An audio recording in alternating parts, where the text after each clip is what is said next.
Ya, Assalamualaikum warahmatullahi taala wabarakatuh. Saya Siti Masyidah binti Mazlan, nombor matris A1900022, Nur Husna binti Abdul Zawami, Nur Sabrina binti Muhammad Zabri, Hana Nasuha binti Muhammad Nasir dan Nabila Aisyah binti Aminuddin dari kumpulan 20 akan membentangkan syarahan beriman dengan hisab itu wajib dan kebaikan berganda, kejahatan tidak. Okay. Pertama sekali, berkaitan dengan terjemahan beriman dengan hisab itu wajib. Okay, hisab menurut kacamata akidah memiliki dua pengertian, iaitu pertama adalah al-awrad, iaitu penampakan dosa dan pengakuan, dan ianya terdiri lagi daripada dua pengertian kecil. Yang pertama adalah pengertian umum, iaitu seluruh makhluk ditampakkan di hadapan Allah dalam keadaan menampakkan lembaran amalan mereka, dan ini mencakup orang yang dimunaqasyah hisabnya dan yang tidak dihisab. Kedua, pemaparan amalan maksiat kaum mukminin kepada mereka, penetapannya merahsiakan, tidak dibuka di hadapan orang lain. Dan pengampunan Allah ke atasnya, hisab ini dinamakan sebagai hisab yang ringan, iaitu hisab yasir. Yang kedua adalah munaqasyah. Munaqasyah ni bermaksud diperiksa secara sungguh-sungguh, dan inilah yang dinamakan sebagai hisab perhitungan di antara kebaikan dan keburukan. Dan untuk itu, Syekhul Islam telah menyatakan bahawa hisab dapat dimaksudkan sebagai perhitungan antara amal kebajikan dan amal keburukan, dan di dalamnya terkandung pengertian munaqasyah juga dimaksudkan dengan pengertian pemaparan dan pemberitahuan amalan terhadap pelakunya. Seterusnya, dalil Al-Quran yang berkaitan dengan hisab. Yang pertama adalah surah Al-Ghasyiyah ayat 25 hingga 26. A'udzubillahi minasyaitonirrajim. Inna ilaina iyabahum summa inna alaina hisabahum. Maksudnya sesungguhnya kepada kamilah kamu akan kembali. Kemudian sesungguhnya kami akan menghisap kamu. Dalam ayat ini mengatakan bahawa Allah ni pasti akan hitung ataupun hisap amalan seseorang di dunia. Dan menunjukkan bahawa kehidupan ni ada pengakhiran dia. Jadi setiap daripada kita ni akan kembali kepada Allah dan tidak akan ada seorang pun yang akan terlepas daripada proses hisap. Yang kedua adalah surah Al-Baqarah ayat 202. Auzubillahi minasyaitonirrajim. Ulaika lahum nasibum mimma kasabu wallahu sari'ul hisab. Maksudnya mereka itulah orang-orang yang mendapat bahagian daripada apa yang mereka usahakan, dan Allah ni sangat cepat perhitungannya. Dalam ayat ni menunjukkan bahawa orang yang buat kebaikan ataupun dalam konteks ayat ni orang yang berdoa kepada Allah ni untuk kebaikan, maka dia akan diberikan ganjaran. Dan perhitungan Allah tu pada amal seseorang manusia, proses dia sangat sekejap. Di mana seorang tu akan berhadapan dengan Allah dan kiri kanannya akan ada malaikat Raqib dan Atid sebagai saksi, dan manusia yang banyak kebaikannya akan menerima amalan di tangan kanan, manakala sebaliknya melalui tangan kiri. Dan dalil yang ketiga ialah surah Al-Insyiqaq ayat 7 hingga 9. Fa'amma man utiya kitabahu biyaminih fasawfa yuhasabu hisaban yasira wa yanqalibu ila ahlihi masrura. Maksudnya ada pun orang yang diberikan kitabnya dari sebelah kanan kembali kepada ahli keluarganya dengan gembira. Dalam ayat ni, pada ayat 7 ni Allah kata ada golongan manusia yang akan terima kitab amalan daripada tangan kanan. Orang akan gembiralah sebabnya mereka telah buat banyak amalan di dunia dan mereka berhati-hati untuk tinggalkan dosa di dunia. Penerimaan daripada tangan kanan juga menunjukkan satu kemuliaan kepada penerima. Dalam ayat 8, Allah kata mereka yang terima kitab amalan tangan kanan ni akan dihisab dengan mudah. Dan ayat ke-9, selepas penghisaban berlaku, mereka akan beredar dengan gembira. Seterusnya, pelaksanaan hisab. Sebahagian ulama telah menjelaskan bahawa Allah SWT melaksanakan proses hisab hamba-Nya dalam satu waktu, iaitu dalam saat. Yang ini diceritakan menurut ayat Al-Quran dalam surah Al-An'am ayat 62 yang bermaksud, dan dialah pembuat perhitungan yang paling cepat. Berdasarkan hadis Nabi yang diriwayatkan oleh Imam Al-Bukhari, yang mana ada 70,000 orang Islam yang akan memasuki syurga tanpa hisab. Dan beberapa ulama dia telah mentafsirkan ciri-ciri ataupun kriteria 70,000 orang ini. Yang pertama ialah mereka yang taat kepada Allah dan Rasul, mempunyai keyakinan dan keimanan yang tinggi serta tidak mensyirikkan Allah. Yang kedua, Ibnu Al-Qayyum menyatakan bahawa kepribadian 70,000 ni dia terletak di bawah sifat tawakal sendiri. Sebab mereka ni mempunyai konsep tawakal yang luar biasa dan lebih sempurna berbanding dengan hamba-hamba yang lain. di mana mereka ini tidak meminta, dirayu, tidak berubat dengan bersih yang diharamkan dan tidak pula pernah menjangkakan musibah menurut kitab Miftah Hujjar Al-Sa'adah. Dan yang ketiga ialah hadis riwayat Sah bin Sa'ad radhiyallahu anhu, 70,000 orang tersebut akan memasuki syurga sambil berpegangan tangan dan wajah mereka berseri-seri ibarat bulan purnama di malam hari.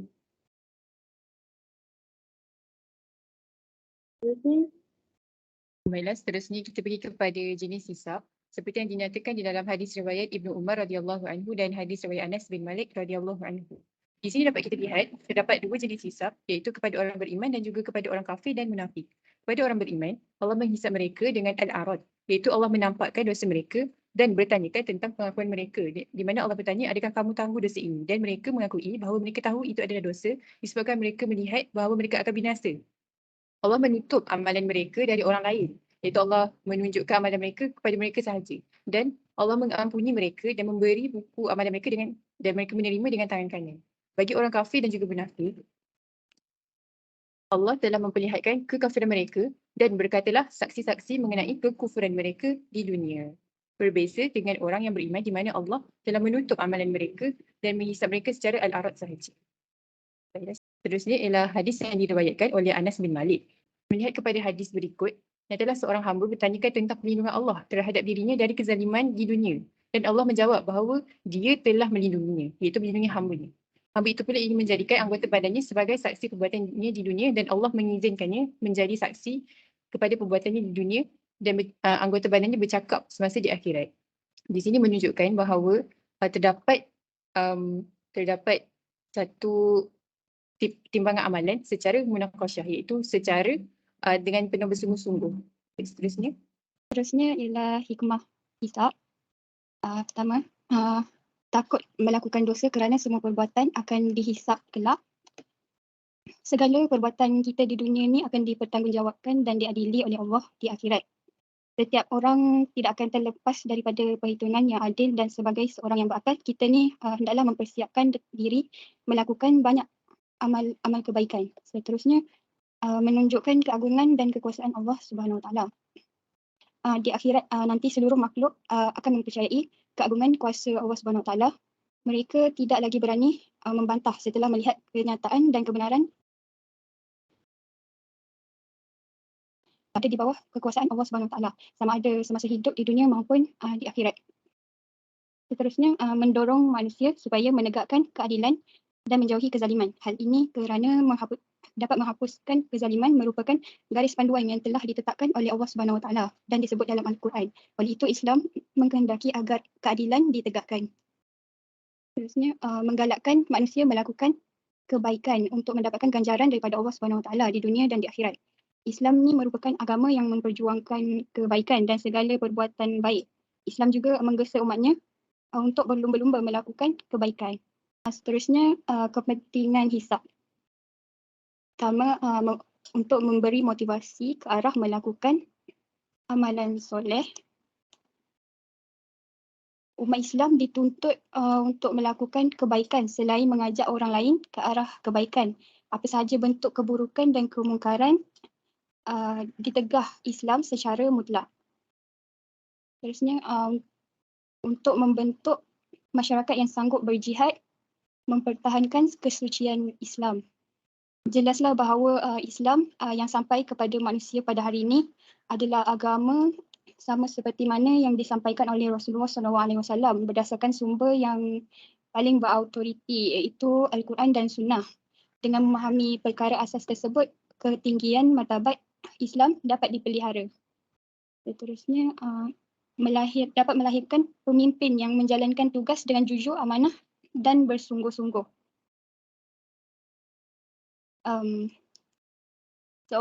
Seseorang pemimpin itu hendaklah berlaku adil dalam seluruh tindakan.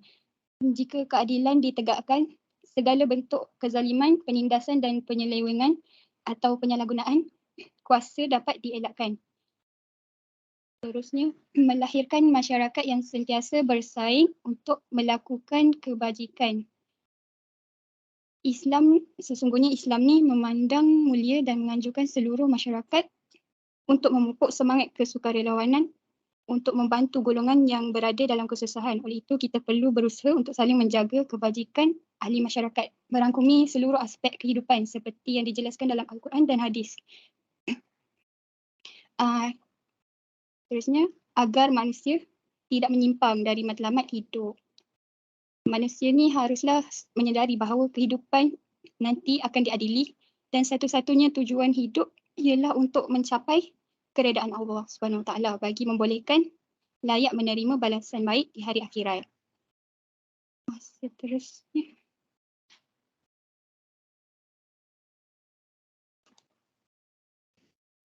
Seterusnya, bergerak kepada tajuk kedua, kebaikan berganda.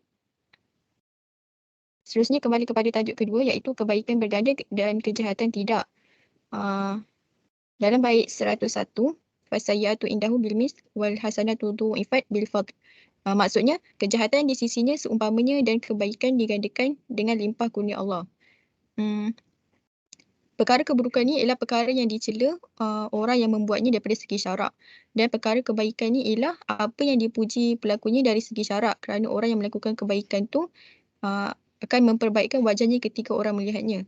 Maksudnya bila seseorang tu melakukan keburukan, maka kita dapat lihat padanya itu adalah satu keburukan, dan bila seseorang tu buat kebaikan, maka kita boleh nampak. Tafsir Al-Misbah, firmannya, barang siapa yang membawa amal yang baik, maka baginya 10 kali lipatnya penilaian dan pelipat gandaan, itu tentunya kembali kepada Allah Subhanahu Wa Taala. Di sisi lain, ianya tidak hanya terbatas pada 10 kali lipat tetapi boleh melebihinya. Tafsir Al-Misbah ini adalah berdasarkan kepada surah Al-An'am ayat 160. Dan apa yang boleh kita faham daripada tafsir ayat ini ialah setiap daripada kita akan datang kepada Allah dan akan ditunjukkan apa yang kita buat semasa di dunia. Setiap daripada kita ni manusia akan bertemu dengan Allah dan semua amal baik kita akan dikira dan akan dibalas di akhirat kelak. Maksudnya, setiap amal baik yang kita lakukan ni, ianya bukan percuma. Amal baik itu Allah pandang penting sehingga kan Allah menggunakan perkataan menggunakan kalimah alif lam pada perkataan al-hasanah.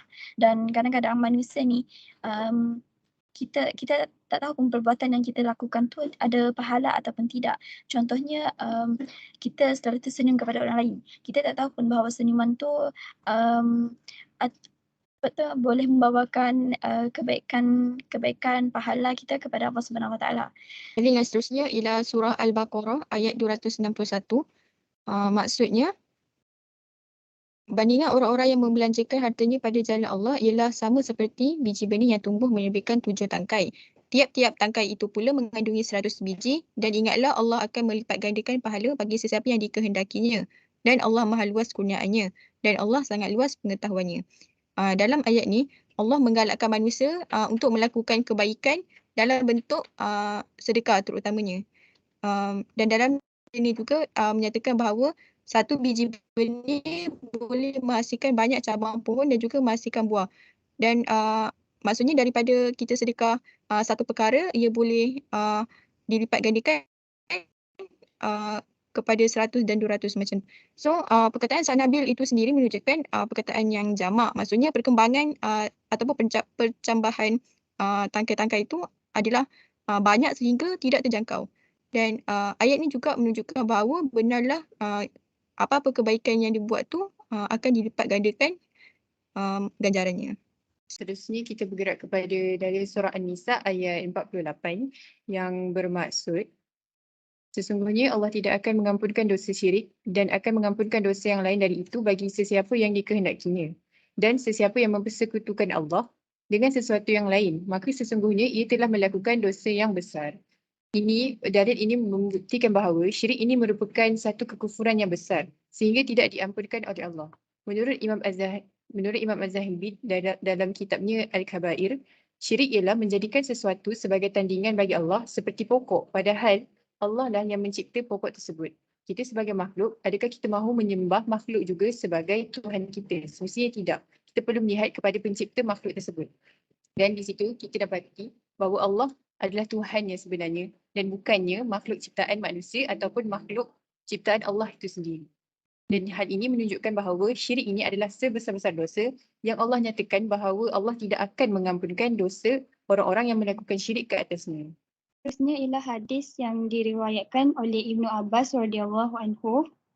Hadis ini menjelaskan tentang sejauh mana rahmat Allah Subhanahu Wa Taala terhadap ciptaannya dengan menjadikan keprihatinan seorang hamba terhadap suatu kebaikan. Jika seseorang itu bercita-cita melakukan kebaikan lalu melakukannya, maka ditulis dan digandakan oleh Allah Subhanahu Wa Taala sebanyak 10 kali. Paling kurang untuk pelakunya, iaitu seolah-olah dia telah beramal dengan 10 kebaikan tersebut. Mungkin digandakan sehingga 700 kali ganda atau lebih berdasarkan kehendak Allah SWT.